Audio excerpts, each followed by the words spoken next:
Hi everyone, so welcome to Think Academy, and today will be the last 2 days for the algebra review camp. So we still have 2 more days to go. So congratulations on everyone still doing the practice each day. Okay, so now today we'll be talking about the system of linear equations, right? But first of all, what is a system of linear equations? So we define this system as if we have multiple equations, and then in each of these equations, we might have some variables. And then the value of these variables are the same across these equations, okay? So we'll take a look at the most simple system of linear equations in which we only have 2 variables and 2 equations, okay? So we have an example right here. So you can see that we have 2 equations here. The first one is the x plus y equals to 1, and the other one is 2x minus y equals to 4, okay? So now we have the 2 equations. And then we know that since this is a system of linear equations, the values for the x and y should be the same in these 2 equations, okay? But again, since we have some equations, we want to solve these equations, right? So just like if you have an equation with only one variable, you know how to solve that. So here, if we have 2 variables, how can we solve these equations? Now, today we'll be introducing to you one of the ways to solve these equations that is called the substitution. And for the next day, so for tomorrow, we'll be learning how to solve this by using linear combination. But for today, let's only focus on the substitution. So how would you substitute the equations and then solve these 2 equations? So the first step is to solve one of the equations for one of the variables. What does that mean? So suppose we take the first equation here, x plus y equals to 1, okay? Of course, it's impossible to solve for the x or the y for any constant value. However, if you can subtract a y on both sides, such that you have x plus y minus 1 equals to 1 minus y, okay? So I'm just moving everything to the right and only leave the x on the left-hand side.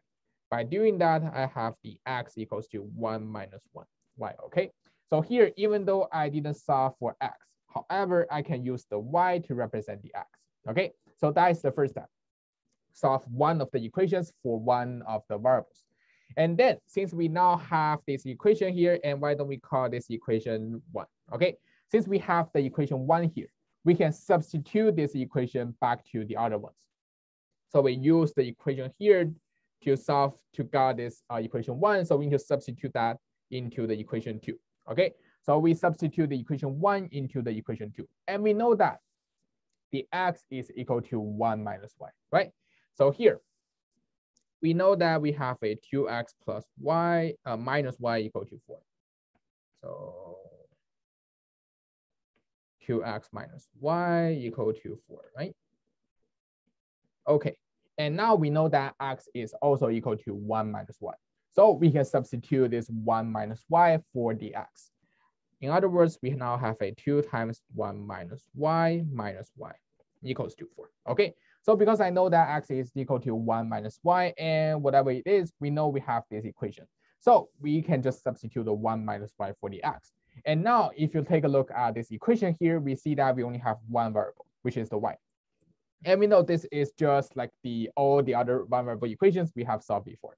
So we can actually solve this one. So here, by breaking down the parentheses, we have a 2 minus 2y minus y equals to 4. And since I'm running out of space, I will go to the space here. So I have a negative 3y, and then that equals to a 4 minus 2, which equals to 2, right? So here, I'm just moving the variables to one side and then the numbers to the other side. So I can solve this and have y equals to a negative 2 over 3. And now I have the solution for the y. However, if you want to solve for both of the variables, we still need to solve for the x. And how would you solve for the x? So here we go to the step 3, which is substitute the result from step 2 in any equation to find the value of the remaining variables. So here we can either choose the first equation or the second equation.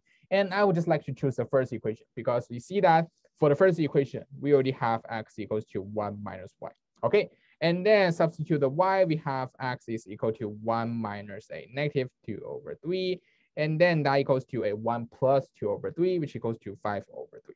Okay, and that will be the final answer for this one, okay? So the final answer here is just x equals to a 5 over 3, and then y equals to a negative 2 over 3.